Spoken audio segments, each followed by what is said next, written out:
Hi guys, welcome to the Rundown. My name is Nikhala Barasa. And I'm Danun Nzyuko. And today we bring you another fun and exciting episode. Today we are talking about data protection laws in Kenya for both corporates and individuals. So maybe to start us off, maybe Danu could tell us, first of all, what is the reason we have the data protection laws in Kenya? So basically the provision for the data protection laws stem from the Constitution of Kenya. The Constitution provides for the right of privacy for Kenyan nationals, basically, and also residents of Kenya, because if you're a resident of Kenya and you're a non-national, you still need to get your data protected. Yes, exactly. So that's where it stems from. So the Constitution of Kenya provided for it, which then brought the Data Protection Act into place. So the Data Protection Act was enacted in 2019. Yes. So which provided for the opening of the Office of the Data Protection Commissioner. Mm-hmm. So that is the regulatory body that oversees how especially companies are handling and basically protecting the right to privacy for the individuals whose personal data they collect. Okay. Yeah. So the Data Protection Act is the basic, now gives you the legal framework for the act. Of course, now there are other, there's the regulations that stem from it. Mm-hmm. If you go to the Office of the Data Protection Commissioner website, you'll find the data protection regulations. Okay. Yes, now which now give also now a like operationalization of the act. Yes. That is a very good introduction. I think another thing that maybe we need to mention is part of data protection laws and the coming into enactment of it was heavily influenced by the European Union General Data Protection Rules. Yeah. And I think Kenya has heavily borrowed from how the EU has implemented their rules. Mm-hmm. Those rules are barely applicable here, mm-hmm. but Kenya has heavily borrowed from how they implement their rules in the EU. Yeah. And now we kind of like have quite a nice framework, I must say, for data protection in Kenya. That's very true. Yeah, I think not only just Kenya, even other countries like our neighbors, Uganda, Tanzania, South Africa, they've borrowed heavily from the EU General Data Protection Regulations, mm-hmm. So in short, EU GDPR. Mm-hmm. Yeah. So that was the first framework that came into place. So it was first to give guidelines on how to protect the data for EU citizens. Yeah. Yes. So at first, all countries and companies that had data that belonged to EU nationals had to comply with the EU GDPR. So yes. It was sort of like a global regulation. Yeah. So I think one of the first things that we need to talk about is we need to first define what is personal data. Mm-hmm. So examples of personal data, it's data that can identify you as an individual. Mm-hmm. So for example, you like Mihala, your name can identify you. Your physical address, where you live, mm-hmm. can identify you. Your phone number, mm-hmm. your ID number, mm-hmm. your KRA PIN, those are things that can identify you. So you'll find a lot of companies call it personal information identifier, PII. Yeah. Yes, that's basically now the personal information. So company data is not personal information, mm-hmm. because it's not related to a person. To a person, yeah. Yes, a natural person. I know you lawyers call companies a legal person. Legal person. Yes. So personal data is in relation to a natural person, not a legal person. So any data that can identify you as an individual, that is what we call personal data. Mm-hmm. So of course now the act goes now into also defining what is sensitive data. Mm-hmm. So now sensitive data is now like data that, let's call it, for lack of a better word, like data that you don't need people to know. Exactly. Like it's your own secrets, like your health data, mm-hmm. your financial data. Mm-hmm. Yeah, that's what we now will define as the sensitive data. So things like biometrics, your biometrics are sensitive data. Mm-hmm. I know there was this, remember that drama that was going on about WorldCoin? Oh, Whereas yes, for the eye. Yes. Asking if the eye is sensitive data. Yes, Which I that think it is yeah. sensitive data because that's biometric data. Yes. So if someone can scan your iris, that is sensitive A data. distinctive identifier. Exactly. Yes, because it's unique. My iris and your iris are different. It's just like your fingerprint. Yes. So because there are some companies that will use your iris for example, if they're locking Oh, yeah. doors and things like that. Yes. For opening a safe or things like that. Yeah. So if someone steals that data, that makes the company vulnerable. But they did not say they gave them money. Okay, yes. Well, I guess people gave out their sensitive data willingly. Yes. So guys gave it willingly. But okay, I don't know. Just my personal opinion, I felt like they were duped. They were should change. Yes. It's you need to know what is sensitive data so that you just don't give it out to people because there's a lot they can do with it. Yeah. Especially now in the age of artificial intelligence, there's so much people can do with your personal and sensitive data. So it's good to be aware of what data people are collecting from you and why are they collecting that data from you. Okay. But we'll get to that. We'll get to that. Yes. I think the other positive or quick distinction we need to make as we get into the episode is the difference between a data processor, a data subject, and a data controller. Yeah. And I think I was watching this video by the ODPC commissioner, Mrs. Immaculate Kasait. Yeah. And I like the analogy that she gave. So she said, in case tomorrow I order a dress from where you ordered today. Yeah. The person that I am buying the dress from has to collect where I live, my name, my number, whatever information it is that they need to collect. So that person, the shop, is the data controller. Yes. Then, now who is the data subject? The data subject is me who is ordering the dress. Yeah. Then she went on to say, who is the data processor in this regard? The rider that the shop will give that dress to bring to me. Yes. So essentially, a data subject is the person whose data is being collected, in simple terms. A data processor is the person who acts on the instruction of the data controller. So the data controller is the shop that has sold you. The data controller will be the shop that has sold you the dress. Yes. So that is the person that mainly collects the information, gives it to the data processor. The data processor is the person that acts on the information. I either deliver the dress or I tell you, by the way, I've been given your details here. Come to house number X in Tao and pick your dress. Then now the data subject is you. Yeah. Yeah, I think that's a very good definition of it. And probably just to give it context, we'll start by what do the data protection laws and regulations in Kenya mean for corporates? Yeah. So the first thing is, just as you've mentioned, there's a data controller and a data processor, okay? And there's me who is the data subject. So the data subject is me as the individual whose personal data is being collected. So the first thing that companies need to do, any company that is collecting or processing personal data, they need to apply for a license with the Office of the Data Protection Commissioner. So the first license is the license for the data controller, and you defined it very well. The data controller is the person who decides how the data is going to be used, for what purpose that data is being collected. Yeah, so that's a data controller. The data processor is the one who actually acts on the instructions or does what is transmits the data in certain ways that the data controller has directed. Yes. So a lot of companies are both. They're both the data controller and the data processor. So you'll find that most companies will apply for both licenses, for the data controller and the data processor. And these licenses are valid for 2 years. Yes. So after 2 years, you need to go back to the Office of the Data Protection Commissioner and renew that license. Yeah.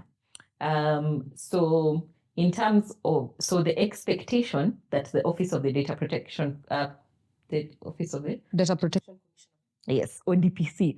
ODPC, yes.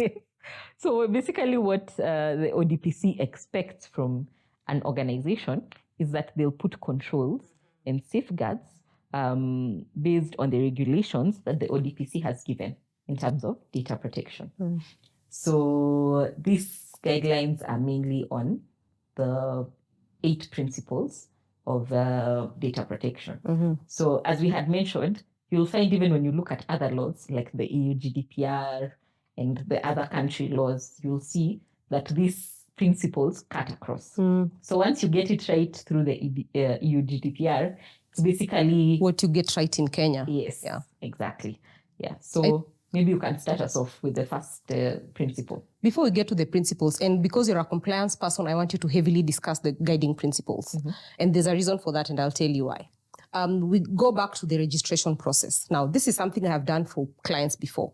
It's a very simple process. Actually, of all the citizen services in Kenya that go through websites, it's one of the most swift. Yeah. So it's just basically filling out information on the website. They'll ask you to put in your registration, you put in the name of the business, how many employees you have. Maybe they'll ask you for turnover. When they ask you for turnover, they might ask you to give financial reports. Yes. And then you upload the financial reports, and then they ask you what mitigation measures the company has put in place to be able to kind of like safeguard the data, and you put in that information. And then when that application hits send, you get an email, or at least I got an email saying you've submitted, and if there's something that needs to be done, they'll send you an email and tell you, oh, by the way, you didn't attach A, B, C, D, E. And then now you go back to the portal, you reattach what was supposed to be attached, you write to them. I think that process took for me like a maximum of 3 weeks, and the certificate comes out in the website. You click print, and you're done. It's a very swift process, and they are very responsive actually. Their phone number is responsive, and their email is responsive. I think there's something you mentioned about the turnover. So your company's turnover determines the fee that you will pay for your license.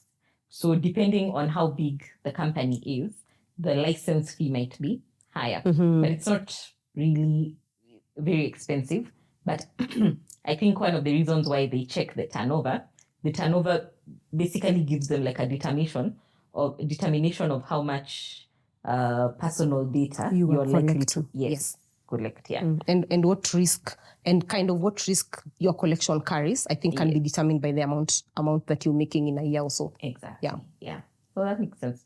Okay. So because Mihala has thrown my question back to me. No, the reason why I want you to discuss those, there's a legal aspect to them, but I'd like us to understand it from a compliance perspective. That why do I need to explain to someone and be transparent that I am collecting their data? Okay. I can tell you what the principles are. That's the work of legal. Compliance is why am I doing this? Yeah.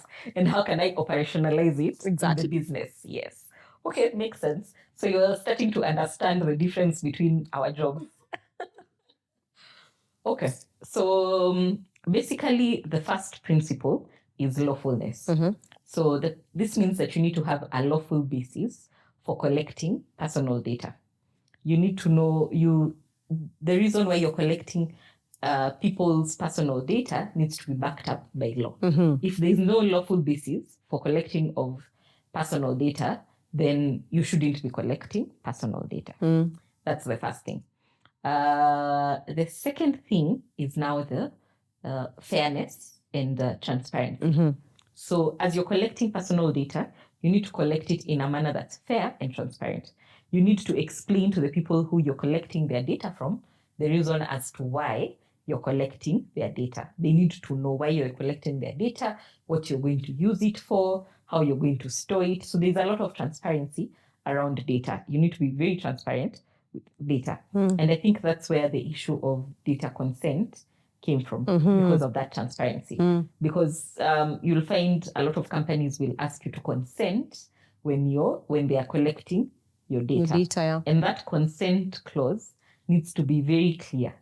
Any layman needs to understand it. Why am I giving you my data? What are you going to do with my data? For years. Exactly. So that's something that companies need to keep in mind. But also, in terms of consent, you also need to remember that it's not compulsory for companies to explicitly ask you to consent to them collecting your data. This is because if there's a legal basis as to why they're collecting that data, then they don't need to seek consent. So for example, if it's for the performance of a contract, then they don't need to give us I'm consenting to you executing the contract using my data. That does not make sense. For example, like right now, today, we need Stan to come and shoot our videos. Yes. So does Stan now need to come with a form telling us, hi, Ndanu and Mihala, I need to consent. Yes, to using your image and your names in a video. No. You know why you've called Stan. Exactly. And the reason why you've called Stan is for him to shoot your videos and edit them. Yeah. Yes. And in that process, he's going to collect some personal data from you because you're going to pay him and you're going to work with him for a period of time. Yes. Stan, weka nini yako hapa. Plug yourself. This is a shameless plug. Plug yourself here. Yes. Just make sure you put that information on the screen so that people can also use you. Yes. Even if the services are good anyway, continue. Yes. So that's basically how consent comes about. So the other principle is purpose limitation. So you see the lawyers like giving us such big words, but purpose limitation is basically now the reason as to why that data is being collected and it's being processed. That's just basically what the purpose limitation is. There has to be a purpose as to why you're collecting data. You just don't collect data for the heck of it. You know, just because I want to know where Mihala lives, is it pertinent in the performance of the contract? Yes. I've always wondered, actually, that brings me to this. Sometimes when you enter a building, I'm like, why am I writing my email here? I know. Like, do you really need my email? I know. You know, like it's the same thing the way when we talk about, I also had this analogy somewhere. Someone was asking, when I'm taking car insurance, do you really need to know who my spouse is? Really, unless you need me to put a next of kin. Next of kin, yes. But do you really need to know if I'm married when I'm buying car insurance? How does that affect how I drive on the road? No, it really doesn't. Because you see, like for insurance, they just need to next of kin data because of unclaimed financial assets. Exactly. So in the event that you've overpaid your premiums or there's a claim, you had made a claim, but you haven't come to collect your check. They've tried to reach out to you and they can't get you. So that's when they'll call the next of kin. And it's your prerogative to choose who your next of kin is. Decide my next of kin is you. You know. What do you mean? Why do you want to know if I'm married? If I'm married, I know I'm getting defensive, but why? It's okay. Okay, let's continue. Stan letter married. Anyway, yeah, but actually, that's a very good question. There's a time my dad got into an accident, and the insurance company called my mom to ask if they had gotten into a fight in the morning. That's why people are jittery about such things, because why are you calling my wife to ask her whether we got into a fight? It's like, oh, when you left the house, were you people okay? Did you have an argument? And you're just like, why? That's why purpose limitation is very important. Yeah. Because people can use the data that you've given them for reasons that you haven't consented to. Because I don't think I would be comfortable with someone calling my spouse to ask them, did you fight with them? What if we fought? Yeah. What will you do with that information? Exactly. Will you use it to say, now I can't pay your claim? Exactly. Because you are not in the right state of mind when you are driving out of the house. So that's why you got into an accident. Anyway, that's a whole other topic. We will talk about insurance another day. But yes, so basically, purpose limitation, that's what it is. You need to be very clear on what is the purpose for collecting that data. The fourth thing is storage limitation. So the storage limitation is basically the data retention period. How long will you keep my data after our business relationship has ended? So you need to be very clear. If I come and call company X and ask, do you still have my data on 123? And they say yes. And maybe it's been like 10 years since I was their client. They need to explain to me why they still hold that data. Yeah.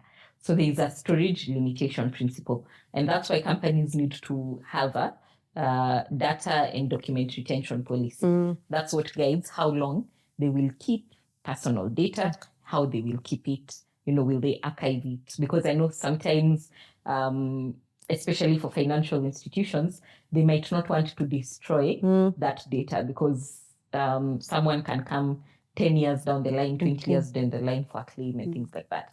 So they may archive that data. So it may not be active in their core systems, but it's been archived so that in the event there's a claim or there's a legal issue 20 years down the line, they can be able to retrieve that data. I think the other thing that you look at from that perspective would be sometimes people don't want to offend the provision of the limitation. There's something called the Limitation of Actions Act, and there's also like retention of information. I think there's a difference in how much you can keep someone's records. I think when you put that together with the data protection, then it marries into you archiving the information actually, as opposed to deleting the data. Okay, that makes sense. I think I'll do more research on that. Okay. Then, okay, so we've talked about storage limit. We're on number? We're number 6. No, 5. 5. Yes. So I'm going to number 6 now. Yes. Okay. So besides the storage limitation, there's accuracy. Accuracy, yeah. So you need to make sure that whatever data you have on a client is accurate. So you might find like some companies will, like for example, if you are filling a form online for provision of certain services, or you're buying a certain product, they will send you an email to confirm that the data that they've collected from you is actually accurate. Correct. Yes. Or even over time, like for example, if it's an insurance policy that you have with a company, they might send you an email every year to update your data. Confirm and update your details. Exactly. Yes. So they'll tell you, so it's like they'll send you something like showing this is the data that we have on you. Kindly confirm if this is still your phone number, this is still the email address you should keep, things like that. So that not only helps with accuracy, but also helps with unclaimed financial assets. Yes. Yeah. So that in the event that you've changed any of your contact details, they can be able to reach out to you and get in touch with you. Okay. Yeah. So even next of kin, you may have changed your next of kin. Maybe you've been there 5 years and midway the next of kin has changed. Mambo yamebadilika. Mambo badilika. So it's good for companies to keep making sure they're maintaining accurate data. And I think on that principle, there's the issue of you being able to access the data. So companies should keep your data in a way that you can call or request to see the data that they have on you. And anytime you want to rectify that data, they should be able to give you access and an option to rectify and that delete data. Wrong data. Exactly. Yes. So anytime you want to rectify, so for companies, they need to make sure that they have that provision in their processes where clients can rectify their data. Okay. Yeah. Have I forgotten any other? Yes, you've forgotten the safeguards. Enough safeguards in case the information is being taken out or being taken into another jurisdiction. Yeah. Yeah. So that's the cross-border transfer of data. So that cross-border transfer of data, I think it's an issue that has been quite difficult for a lot of companies because you find nowadays, because of backups, we have data that's stored in the cloud. So when that data is stored in the cloud, most of the time the companies that are giving the hosting services are not located in Kenya. So then that transition, like access to that data and moving. It's not access per se. It's the issue of how compliant are you with that provision when you're storing data in the cloud. So that's where the other issue of consent comes in. You need to make sure that in your consent clause, clients are aware that in the processing of their data, there might be cross-border transfer of data. Yes, because the cross-border transfer could be, one, through the IT vendors, because they're the ones who are providing the cloud services, or through any other third parties who the company is working with. Because you may find sometimes when a company is giving you a service, they are not the only ones involved in that whole process. Exactly. Exactly, yes. So you may find the servers for company X. So maybe, let me give an example of medical insurance. So when you go to Mihala Insurance Company. Amen. And you are getting medical insurance from them. So they're the data controller. So they're the ones who will control what data they're going to collect from you. So you give them the application form. Then they're also a data processor. So they'll process that data. Now, Mihala Insurance Agency has an IT company that they're using to keep your data and also to process your data. Because throughout the lifetime of that contract, you'll go to hospital, you'll make claims. So there's an IT system that is hosting that data. So that system, so that company needs servers. So because we've gone very digital in the world that we're in right now, and people are able to work from anywhere, that is how a lot of companies moved their data into the cloud. Yes, because once the data is hosted in cloud, you can work from home, you can work from anywhere. Yeah. So now that those cloud services many times are given by companies that are out there. Yeah. So also in providing services, they'll give you probably a card that now you can be able to access the services with whichever hospital you choose to go to. So now that card is provided by another company, which has a contract with Mihala Insurance Company. So that's why they need to get your consent, because now your data will also go to the company that provides the card. The card, exactly. So that also requires you to consent, because you see that's a third party. Because you got into a contract with Mihala Insurance Company. And now Mihala Insurance Company needs this card company to be able to give you access. To help you access the service in different locations in the country. Yes. So, and that company could also be hosting their data in another cloud that is not this one. Exactly, yes. So you see how your data is moving around. Yes. And then that also brings me to another point, that when companies are getting into a contract with each other, you need to check. So if Mihala Insurance Agency is getting into a contract with Ndanu system vendors, Mihala Insurance Company needs to check what are the data protection safeguards that Ndanu has. Yes.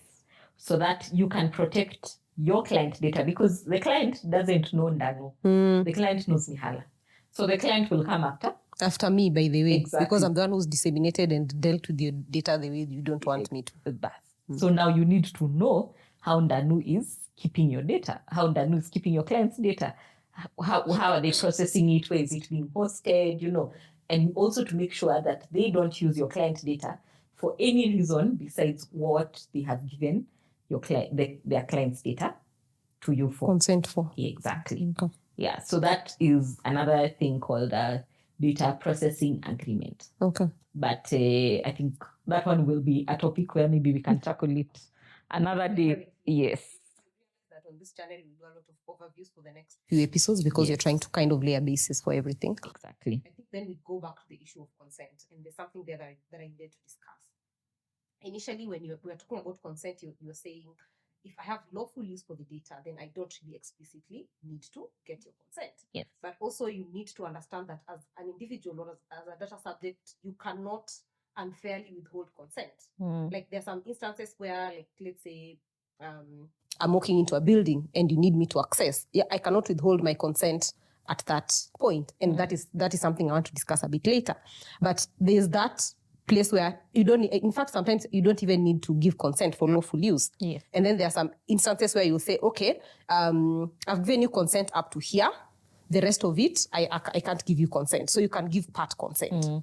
And then there are situations where you as a data subject need to give explicit consent. Yeah. And this is especially where the data controller or data processor is trying to commercialize your data, or maybe it can be your data, it can be whatever it is, but you have to give express consent if someone decides to commercialize your data.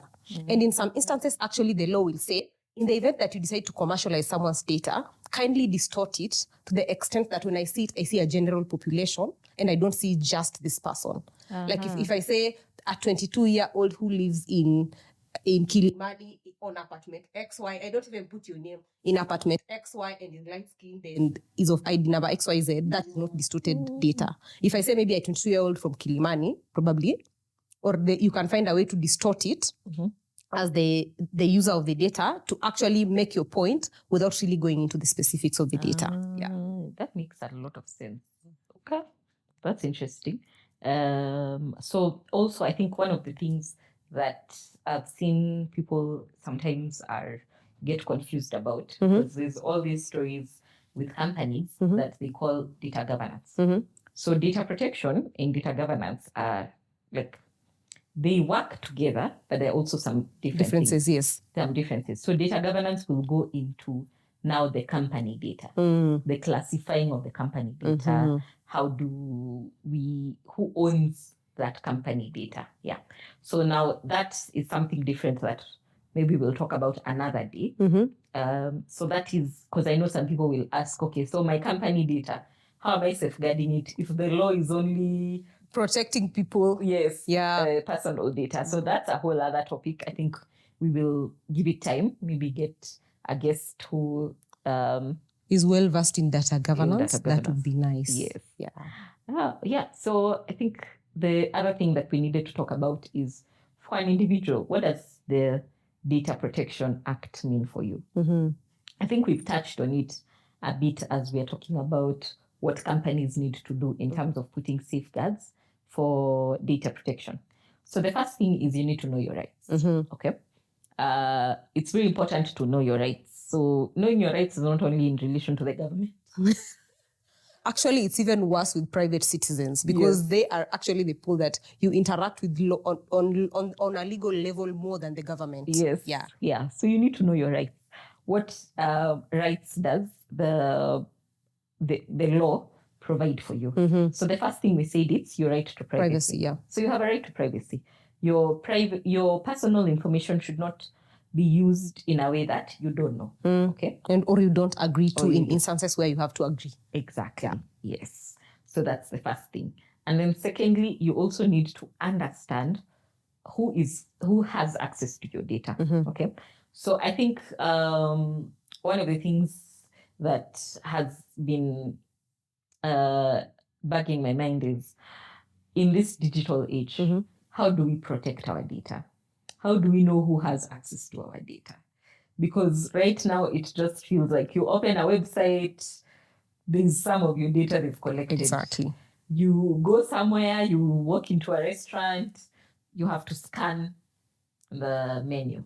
In this digital age, you're not so sure how much data is out there, how much of your personal data is out there. And that's why we are saying that it's important for you to be aware of what are your rights.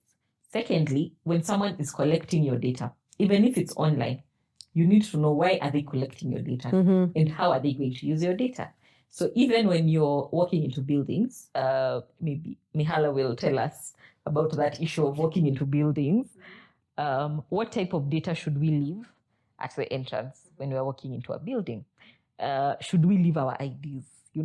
That for me, I normally feel like it's an uneasy situation. Yeah. And what if I forget my ID and then someone is just... Now you cannot forget your ID. It's 2,000 shillings to renew that ID. You cannot forget your ID. Yeah. So we cannot forget our IDs. But you see, in between that time, when I've entered the building, I've gone in to do whatever I had gone to do in that building, I feel like someone can have already gone and opened even a bank account. Yes, with my ID.